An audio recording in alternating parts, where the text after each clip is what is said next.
10 شخفال قال ناي مودعتا كابز حلفة نسنايت تبترك استقبلا سامسار خمس فترة مو سنايت ما وي مسبلت حدا حبشاب تهوتيل صنيع خمس ردا نفنان مسنقرتو دما فنان اتسامسار دويل خمس فاررحو اتسامسار دما كم ستتعصي نصبحيتو جن اتسامسار نسنايت نجريخ كسجرا أبجنجن بحر تركي حيل بحر ترك خمس رخبوهم كم ذا أسروهم مو اتحلفنا يتحيل بحري نبتت أسيرهم لزنا بارمسيو نسنايت رئيم سبلا واو كم زبالة سمعنا نيما نهود ما حسر شو من تخفال الناي مودعتان نسعد نقرب لكم كرمي يجن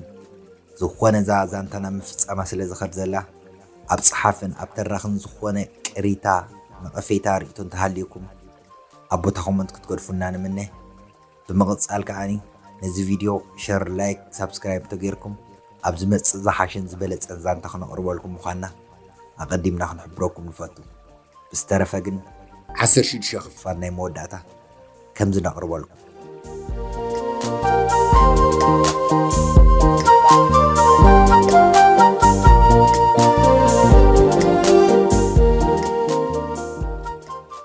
كابيتن حلف وتهدر تركي كفت مصابلو قداميتن سنايت ريوا كم حسات صحينا عرارب دما عينو وقعتو كمتن ناتو موالد قيح يكونت النيرة سنايت قدم حج قيح أسرار حقص حوز تتصربت رساسي نيرو أبتشع قزيقن بتتصحينا سودان بتناي وشت أوسق عين بسجتن تحلفو زنبرت مسؤول دمانا صحينا سودان تدميرو زي قربتها تسكي مانيرا سلام كوانت زي كونت كابك أي حبر قربت نامناي كداريتي حوسي تشكولتي تصري نيرو قربتها مستسرر عقد قصة اتخبيتن حلفناي وتهدرناي تركي نفلا ما جزيكم عينت حبر قص أبسنايت مسرعي بقالو زوج على حنت ترايا نيرا نسخة كال زي بالله يعنتو بقص خنايت علي بنك اللوح واو نسبله اتبع $10 زلا أخذ نبرة تركاوي نبت خبيتن قربينو بقام مالت بعرب كبيتن حنصب دخل زاربك بلو تخبيتن ما كويس يلو ده خاطب لندليخا مس بلو اتعوتي ستاب زي مقرات بزح زاربات الزاربو هو كبيتن يدفريو لي كنكا سرحي أنا نسخان كرادا زون وتهدرت كخيفولت أنا خبز بيت مع سرتي خيل حدقني مخنياتو السرح ذو اللخمة تنجذب عزي بزحيو كاود ما فرق نعخ خبكي حجنا عين نزوم بصوتين بزي أجر كفانوني مسبولو تخبيتن نخصامة مع أول حنتك زي وصدلن مخنياتو أب جنزب زنبر الرعاية عزي لعلي نيرو كابتم أملاخ يلن دابل جنزب لعلي نبصم دفق رسباتي نيرو كمتي نايد حورات التحساسبة جنزب انتولو بسماي من قدر الليلم زحاسبو دخمات سباتي نيرو نتا أوتيستاز ولا زربا دما بزي ماي كم استوحت له برأسو نقنيقو ملكة حرايا ملكة اللهم نتوم عساكر وتهدرات دما خنز ولم إذا محسكم ممزلقم سبات أقدس يكونن سلازي حداقوهم نابت زدلي ويخدو إلو كابت بيت ما أسرت بزي ولا حانت مقصعاتن غوط عزازي نتا أوتيستان ما تحويسو نتسام صارف في شخبانو كابت بيت ما أسرت وصيهم مكينا أم تسقيلهم كابت معسكر ريحهم نابت جنجن بحر تصقعوا أبو خوينهم دما نتبقريخ جال بحيز زمات من دات تصبيو وتهدرات نايكريخ نخير أخبوهم دما مريت تمسيم كبل لهم تتصبيو حج سبات يحم يخون يميلو بجمجمات جال بحيزو كاب جريخ ناب ترجوجز تساقيرو أبت جنجن بحري زوان كبل صنحو شاشة تمثل مكينا أبت جنجن بحر مسرعي ميت خميتي نصوم يوم زخونيلو شركوينو نابعون قصهم صقع بلا نتسمساري مسارح توري مسابلو بزح جزية سلسرحو مالت كاب ترك سبات حزول سلز قبولة زنبره سلام سلام يلوه كاب تبوتا بقلطف كسوار سلز نبرم نسخريخ سنايت إلي دمان سنايت نابت جالبات صحينو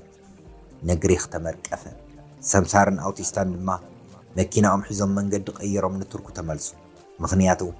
بتزحالفوه انت تمريسهم شح جزياد عم استحلفي يرادد أمبر أب عينهم كأتو يدلين تقول عز حاديرهم وعلم دما تركوا بالسلام بس ሰናይት እውን ንግሪኽ ብሰላም ረገጸታ ወተሃደራት ግሪኻውያን ንኸይሕዝዎም ድማ እቲ ሒዝዋ ዝነበረ ሰምሳር ብቕልጡፍ ኣብ ውሑስ ቦታ ንዕቑባ ሸበድበድ እንዳበለ ኣብ ንሱ ዝኣምነሉ ሆቴል ወሲዶ ኣቐምጣ። ሰናይት ሆቴል ምስ ሓዘት ተመስገን ኣምላኸይ ንኣምላኽ ብዙሕ ምስጋና ምስኪና ንፍናን ንኸተበስሮ ትሮቦት ሃዊኻ መሰንጀር ናይ ፍናን ከፊታ ድማ ደወለትሉ። ፍናን ተቐበለ መሰበላ ሄሎ ፍናነይ ኢላ ቅድሚ ዝኾነ ሰላምታ ዕሉ ልባበል ፍናነይ ብሰላም ግሪኽ በፂሕ ኣለኹ ኢላ ዓብዪ ብስራ ተበሰረቶ። ፍናን ብታሕጓስ ኣብቲ ሰዓት እቲኣ ካልእ ሰብ ተቐይሩ ዝሕዝን ዝጭብጦን ይጠፊእዎ። እቲ ዝነበሮ ሰዓታት ደሪኽዎ እምበር ሽዑ ንሽዑ በሪሩ ንኽመፅኣ ኣይፀልአን። ሰዓት ርኢ እንተበለ ግን ካብ ዓርቢ ናብ ቀዳም ሰዓት ክወግሕ ቀሪቡ ከባቢ ሰዓት 3:10 እዩ ኮይኑ ነይሩ። ፍናን ግን ኣይቀሰነን ነይሩ። ኣሎ ድዩ ሳምሳር ምሳኺ ኢሉ ድማ ሓተታ እወሎ ግን ድራር ከምፀለይ ከይደ ኣሎ እንዳበለቶ ኸላ ድራር ሒዝላ ትበዓል ጃልባ ሰምሳር መፂ እሞ ሰናይት መፂ ኣሎ ከራኽበካ ዶ በለቶ። ፍናን እወራኽብኒ ኢሉ ነቶም ሰምሳሪ ሰላም ሓወይ ኢሉ ንግሆ ምስ ወግሐ ሒዝሉ ንኸመፅእ ዘለዎ ሆቴል ሓቢርዎ ቻው ኢሉ ድሕሪ ምፍናው ማዓስያ ንግሆ ትኸውን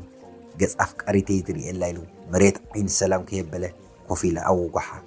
መሬት ንፍናን ኢላ ዘይኮነ ተንበሳ ወግሐት። ሰናይት እውን ከምኡ ንግሆ ንፍናነይ ብኣካል ክርኤ ካልኣይ ግዜ ሓቑፍና ኣብ ጎነይ ኮፍ ክብል እዩ እንዳበለት ድቃስ በየን ክመፅኣ። እዚ ኩሉ መንገዲ ብዘይድቃስ ተጓዒዛ ኣብ መንጎ ክልተ ኣወዳት ስለ ዝነበረት እሞ ከዓ ብፈተና ዓመፅ ዝተፈተነት ደኺማን ከላ ድቃስ መፂዋ እንከሎ ነቲ ሰምሳር ክትሕሉ ሰላማ የበለትን። ኣብቲ ተመስገን ኣምላኸ ኢላ ዝዕረፈትሉ ግዜ ከዓ ክንዲ ትድቅስ ናፍቆት ናይ ፍናን ድቃስ ከልእዋ ምስ ገበታ ድኸማ እንከላ ኮፍ ኢላ መሬት ኣውጊሓታ። ሰዓት ርኢ እንተበለት ሰዓት 7 ኮይኑ ፍናን ክድውለላ እንዳተፀበየት ከላ ማዕፆ ናይ ክላሳ ኳሕኳሕ በለ። ሰናይት ኳሕኳሕ ምስ ሰምዐት ማእሲ ዝወግሓለይ ክትብል ሓዲራ መሬት ወጊሓ ፀሓይ ክትበረቕ ምስ ጀመረት ሰዓት 7 ኮይኑ ካብቲ ስጋ እምበር ርእሳ ደቂስዎ ዘይነበረ ዓለት ተሲኣ ማዕፆ ናይ ክፍላ ክፍታ ኣቢላ ርኢ እንተበለቶ እቲ ሳምሳር ኮይኑ ምስ ፀንሐት ኣብየት ሓወይ ኢላ ክሳብ ኣብ ኢድ ፍናን ኣፍቃሪ እያ ተኣቱ ክትመሳሰለን ጥዑም ዘረባ ክዛረባለን ኢላ ንርእሳይ እሚናቶ ስለነበረት እያ እምበር ሰምሳር ዝበሃል ግፍ ዕኛን ናይ ሰብ ዘይብሉ ቆራጥ ሸይጣን ኮይኑ ዝስምዓ ነይሩ። ሰናይት ሕጂ ደሞ ፅላኣት ናይቶም ካልኦት ኣብ ዝኸውርደሉ ኮይኑ ኢላ ብትሕትና ዝበለ ክትሰምዖ ኣብየት በለቶሞ ሳምሳሪ በሊ ንብረት ጠርንፊ ናብቲ ዝቕበለ ክሰብ ክወስደክ እየ ኢሉ ምስ ተዛረባ ሰናይት ተሓጒሳ በርገርገድ እንዳበለት ሕራይ ኢላ ኸዳና ቅይር ኣቢላ ባልጃኣ ተሰኪማ ናታ ኣብ ኣፍ ደገ ትፅበያ ዝነበረት ብኩሉ ወገናት ዕሽግ መኪና ተሰቂላ እሞ መኪና ክትብገስ ሞተር ምስ ነቐለ እቲ ሰምሳሪ መኪና እንዳዘወረ ግልፅ ኢሉ ናብ ሰናይት ጠሚቱ ደውሉ ነቲ ዝቕበለ ክሰብ በላ። ሰናይት ሕራይ ኢላ ቴሌፎን ካብ ቦርሳ ኣውፅያ ናብ ፍናን ደወለት። ፍናን ሰዓታት ክሕሉ ፀኒሑ ካልኣይ ግዜ ክትሃርም ከየዳገመ ተቐብላ ኣበላ ሄሎ ሰናይተይ ከመይ ሓዲርክለይ ኢሉ ሰላምታ መሓላለፈላ። ሰናይት ፅቡቕ ድሓኒ ተበጊሰ ኣለኹ እንካረኸቦ ኢላ ነቲ ሳምሳር ሃበቶ። ሳምሳር ተቐብላ ኣቢሉ ሄሎ ዓርከኒ ከመይ ሓዲርካ ሰብካ ሒዘልካ ኣብቲ ጥቓኻ መፅእ ኣለኹ ንውሽጢ ባዕሊ ሒዘልካ ክመፅእ ወይስ ክትቀበለኒ ኢሉ ምስ ሓተቶ ፍናን ኖ ባዕልካ ሒዝካለይ ምፃእ ኣነ ኣይፈልጦን ኢሉ ቴሌፎን ዓፅዩ ናቲ ብትሕቲኡ እዩ ዝነበረ ብራንዳ ወሪዱ ብቢዓይነቱ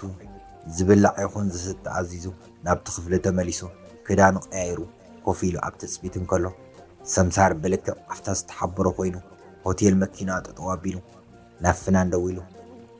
መፅእ ኣለኹ ውፃእ ንደገ ተቐበለኒ ምስ በሎ ፍናን ሓጎስን ሽርሸራን ብሓንሳብ ተደራሪብዎ ንበይኑ እንዳተዛረበ ናብቲ ኣብ ታሕቲ ዝርከብ ካንሸሎ ናይቲ ሆቴል ወሪዱ ከምዚ ድማ ኣሎ እዩ ኢሉ በቃ ኩሉ ነብሱ ተፈራረቑ ኣብ ጋህድ እንከሎ ኣብ ሕልሚ ዘሎ ኮይኑ ይስምዖ ዋ ኣንታ ናይ ብሓቂ ዲ ሕጅስ ንሰናይተይ ክረኽባ እንዳበለ ካንሸሎ ክፍት እንተበሎ የማን ፀጋም ጠሚቱ ድማ ሰብ ምሰኣነ ካብኡ ናይ 70 ሜትር ንኽኸውን ርሕቐት ኣብቲ ኸንሸሎ ርሒቑ ብኩሉ ወገናት ዕሽግቲ መኪና ረኣየ እሞ ኢዱ ንላዕሊ ሓፍ ኣቢሉ ምልክት ምስ ገበረሉ ኣውቲስታ ርእይዎ። ሰናይ ድማ በየንያ ክመጽእ ኢላ መስኮት ናይቲ መኪና ማለት ቤትሮ ውሪዳ የማን ፀጋም ይዒንታ ክሳብ ዝሕማኽ ጥምት ፀኒሓ ኢድ ሓፍ ከብል ከሎ ምስ ረኣየቶ ዓዊላ ይእዳዋ ሓፍ እንዳበለት እውይ ፍናነይ ኢላ ማዕፆ ጋቢና ከፊታ ነቲ ሰምሳሪ ኣብ መኪና ገዲፋቶ ናብ ፍናን ሽሙ እንዳፀውዐት ብጉያ ቀረበቶ እሞ ፍናን እውን ልክዕ ከም ኣብ ትሑት ድምፂ ገይሩ ሰንየ ኢሉ ነቲ ናይ 70 ሜትር ትኸውን ርሕቐት ፍልሊ ዝነበረት ኣብ ክልቲኦም ብማዕረ ተመቓቒሎም ኣብ ማእኸል ጎደና ግሪኽ ንልዕሊ ፍርቂ ሰዓት ዝኸውን ተሓቋቒፎም ክሰዓሙ ዝረኣየ በዓል መኪና ሰምሳሪ ስደተኛታት ብምዃኑ ካብ ስድራናን ኣሕዋትናን ብዓብኡ ኣንስትናን ደቅናን ማዕረ ክንደይ ብናፍቆት ተሸሚምና ከም ዘለና ተረዲእዎ። ምፍልላይ ዘኪሩ ዘይፈልጥ ንፍናን ንሰናይት ምስ ረኣየ ተረዲእዎ ንነብሱ ብጣዕሚ ፀላ። ሰናይት ገፅ ትፈትዎ ፍናን ኣፍቃሪኣ ምስ ረኣየት ናይ ሓጎስን ናይ ናፍቆትን ተሓዋዊስዋ ከምዚ በኹር ወሊዳ ዝመታ ንብዓታ ምኽልካል ኣብያ። ፍናን ድማ ንብዓቱ እንዳሓሰሰ ክስዕሞ ተራባረቡ ኮይኑ ድሕሪ ኩሉ ናፍቆቶም ምስ ኣውፅኡ ባልንጅዖም ካብቲ ሳምሳሪ ተቐቢሎም ናብቲ ሆቴሎም ሰለይ እንዳበሉ ደየቡ እሞ ወላይ ቁርሶምን ዕላለሙን ገበሩ። ፍናን ዋላ መግቢ እንዳበልዐ ንሰናይት ሓቂፉ ስዒሞን ምፅጋብ ሰኣና። ብድሕሪ ዚ ድማ ሰናይት ናብ ብኣኣ ዝሻቆሉን ዝግደሱን ሰባት በብሓደ ከተበስሮም ከተቕስኖምን ክድውል ከላ ፍናን ከዓ ናብቲ ልዕሉ ዝኹሉ ዝሻቐል ዝነበረ ሓው ክድውል መሬት ከይተረድኦም ካብ ሰዓት 9 ቅድሚ ቀትሪ ሰዓት 1 ድሕሪ ቀትሪ ኮይኑ ሰናይት ናብ ምሕረት ደው ኢላ ንኽልቲኦም ረኺባ ብሰላም ንፍናን ከም ዝረኸበቶ ነገረቶም እሞ ምሕረትን ሰሎምን ድማ ብጣዕሚ ተሓጒሶም እቲ ናይ ክልቲኦም ዘለዎ ሃዋሃው ኩሉ ነገርዋ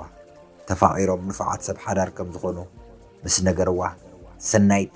ሓጎስ ወሰን ከም ዘይብሉ ኣበሰረቶም። ድሕሪ ዝኩሉ ድማ ናብ ሓደ ከምኡውን መሓዛይላ ተኣምነሉ ሰብ ኣድ ፍሬንድስ ሓቲታ ኦንላይን ኣሎን የለን ንኽተረጋግፅ ሃይ ሓበን ሓወይ በለቶ ሓበን ካርቱን ካብ ዝኣቱ ካብ መስመሪ ወፅአ ይፈልጥን እዩ ነይሩ። ናይ ሰናይት ፍሬንድስ ምስ መፅኦ ኮንፈርም ኢሉ እንተረኣያ ቀዲማቶ ሃይ ዝብል መልእኽቲ ፀንሖ። ሓበን ሶኒየ ኣቲ ሽፍታ እንታይ ዳኣ ክንዲ ዝምጥፋእ ሴም ጋርድ ገዚእ ኽሪኺ ክድውለልኪ ስደድለይ ምስ በላ ሰናይት ኣቲ ሓበሃወይ ካብ ሱዳን እኮ ወፅአ የቕረታ ዘይነገርኩኻ ሃንደበት እዩ ነርጉዕ ዘይ ኢላ ምስ ተዛረበቶ ንሓበን ግን መርዲኢ ነይሩ። እንታይ ኣቲ ሶኒየ ከምኡ ዘይግበር ዝኹሉ ክረኽበክ እንዳተሃንጥቑስ ከምኡ ትገብሪ እሞ ሕጂ ኸዳበየ ኣለኺ ኢሉ ምስ ሓተታ ሰናይት ኣቲ ሓበን ሓወይ ከምኡ ኣይኮነን ኣብ ካርቱም ዘጋጥመን እንተትፈልጥሲ እንታይ እምበልካ ሕጂ ግሪኻ ኣለኹ ምስ ፍናን ድማ ተራኺብና ኢላ ኩሉ ትኸብኣ ተፈልያ ንኻርቱም ምስ ከደት ዘጋጠማ ከይሓበጥ ክሳብ ቱርኪ ተኣቱ ሕማቕ ዝረኸበቶ ኮታ ከምዘይጠዓማን ምስ ነገሮት ሓበን ብድንጋፀ ከብዱ ግልብጥብጥ እንዳበሎ ሕራይ በሊ ሶኒየ ኢሉ ዘረባ ኣብይዎ ክድውለልክየ ኢሉ ቻው ኢሉ ተፋንዋ።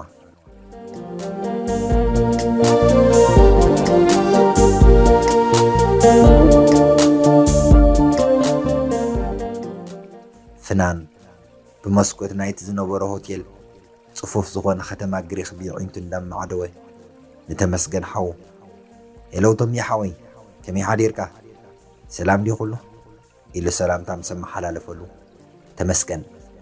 ሰላም ፋና ሓወይ ኣነ ሰላም ሓዲረ ንስኻ ከመይ ሓዲርካ እንታይ ኣለኻ ሓድሽ ኢሉ ምስ ሓተቶ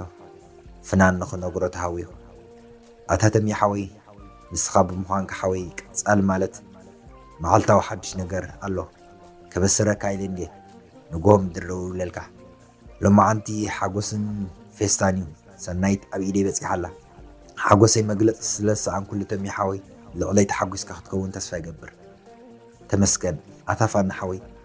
ከመይ ዘይሕጎስ ተሓጓስ ጥራይ ተመስገን ኣምላኽ ኢሉ ንኣምላኽ ድሕሪ ምምስጋን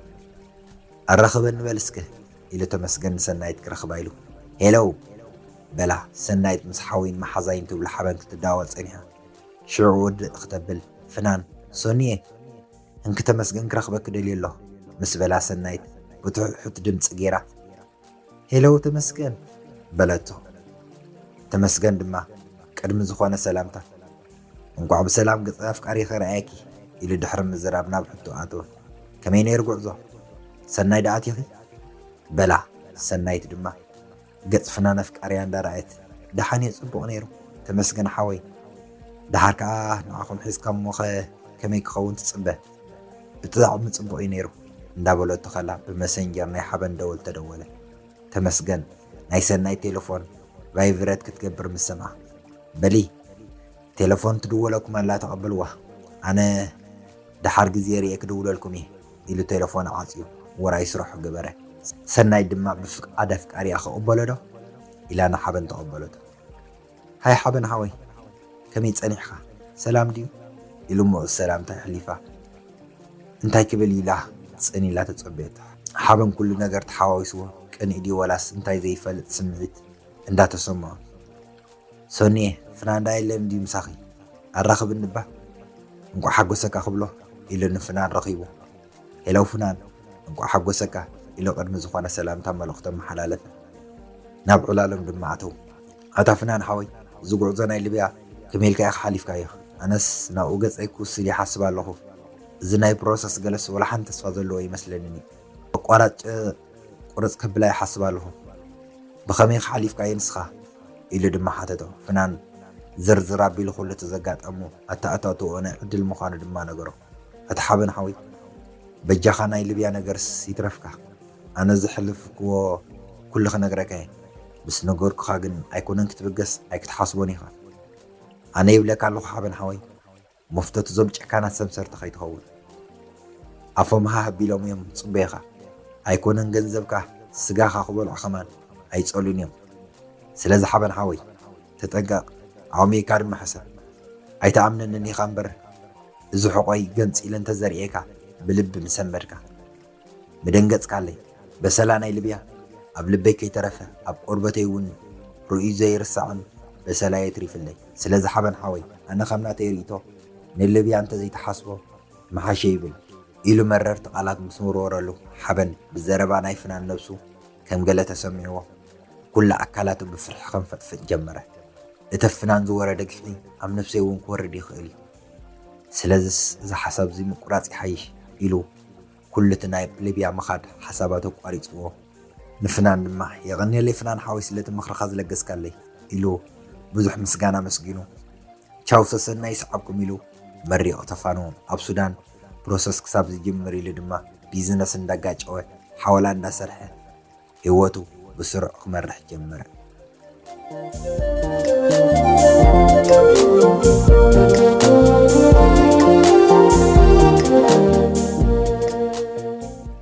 ፍናን ሰናይትን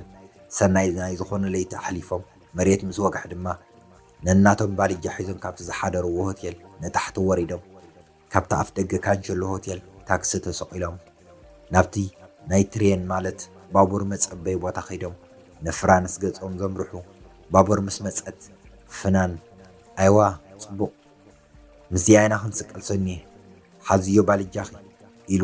ናብቲ ንፍራንስ ትኸይድ ዝነበረት ባቡር መሪሕዋ ደይቡ ባልጅኦ ተቐቢሉ ብኢዳ ስሒቡ ኣስቀላሞ ናብቲ ኹርሲ ሒዞም ሓቋቒፎም ጉዕዞ ፍራንስ ድማ ተተሓሓዝዎ። ሰናይት ኣታ ፍናነይ ሕጂ ደኣ መን ይቕበለና ኢላ ምስ ሓተትቶ ፍናን ኣጆኺ ኣይትሰከፊ ሰብ ዝቕበለና ኣሎ ንተመስገን ሓወይ ዓርኪ ይቕበለና ኢሉ ብሰላም ፍራንስ ምስ በጽሑ ናብቲ ዓርኪ ተመስገን ደው ኢሉ ሄለው ዘርኢት ሓወይ ኣነ ፍናን ሓው ተመስገን እየ በሎሞ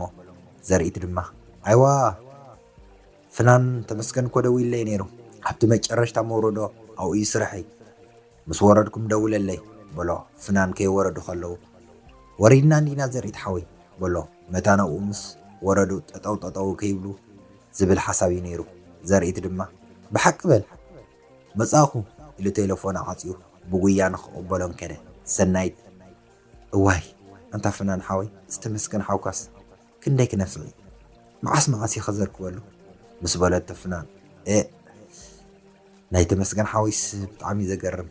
ኢሎም ዘረባኦም ከይወድኡ ኣብቲ መወዳእታ ባቡር ጠጠው ትብለሉ ቦታ በጽሑ። ዘርኢት ድማ ززوردا سبات اندارعي نبعل فنان معاس يوم زور ديلو انداك قامت خلو فنان سنايتن نناتهم بالي جاحيزم تماراري حموردو زريد على اليوم سلام سلام اليوم تاكسوم حيزم نجزاهم بسلام علتو سنايتنا تجزا بعينا خللتهم بحدا خورنا نايت جزا من دقس لنا قدس ميكي الرأي أبكر من خلت يومي أجار عاطفة ختمسكين جمرت أو قدس ميكي العبوي سلتي أبلغ لي نخي جودا نخي ودي قون بقولت فينا ختز زكاير كاي خنفخان وفرخان سلال كان يمسكنك الله تمسكن أملاخي سلت زي ودا وعلتك أمين إلى كابت تنبركي خاتو زنبرت مدر تسيا نفنان حقوفا بلاتو كاب حقوفو دما موص عبيت فنان ون حقويف سنيه كاب حجي مفلا يزبحاليلن حانتي وطنا حانتي تنفاسنا عجوخي إلو واي عنتو ناي مسقانا ملأختن دار عيا نساماي قصو ليخو تمسقن أملاخي ندابلا أملاخو مسقن أمو سرع هواتم دما جمرو زانتا سدت صفتون فقري نزي مسل نيرو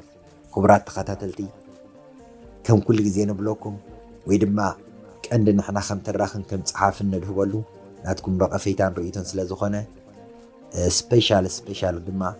نصحافي ولدو منسي فيلمون زانتا من البعض نيشتك خون خالي جلا جيجاتات بزح جيجاتات رؤيت خوليكم بجاهم نس صحافي فيلمون بزح زانتا تصحف ابنات فيسبوك يلكم فلو كتبوه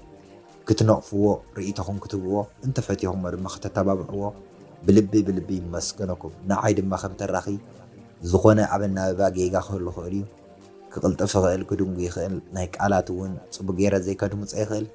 كالون بزح حقيقات تريسلا تخلو رئيتهم النقفيتهم من اقداسي نعي رئيتهم النقفيتهم من ابوتهم من قريفكم نزل فيديو دما لايك انتغيركم انا ازي حجاز خمس زخونه زياده زبالت اسرع خلينا نقرب مخانا نحبركم نفتو نزل فيديو لايك شير سبسكرايب لاغوركم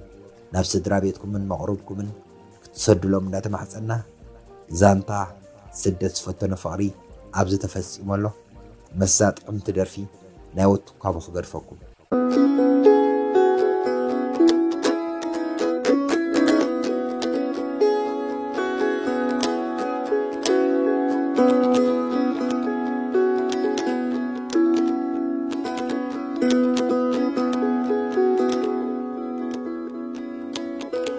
أنت عباي ورحي بزحات كواخبتي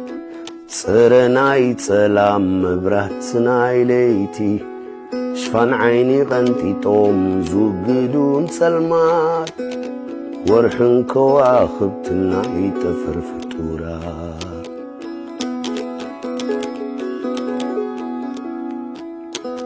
هاي مستبرانو كرصوم تفتاوي سلمات ناي سماي تفترو بحرياوي بعلوم نبعلوم انات داراربو نزات سلمات مريت برهانوم يهبو يهنبو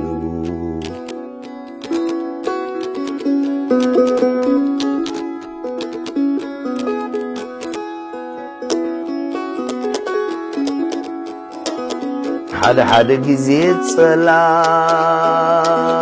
دبنا يشفنوم يتارات روخاي لو قد تبلوم والتانا بنفاس تنتيقو مستدف أدبنا تسلموم تريوم كتنو ببانا كتنو نبانا أنت عباي ورحي بزوحات كواخبتي صرناي سلام مبرهتناي ليتي شفان عيني غنتي طوم زوجدون سلمات ورحن كواخبتنا يتفر فتورا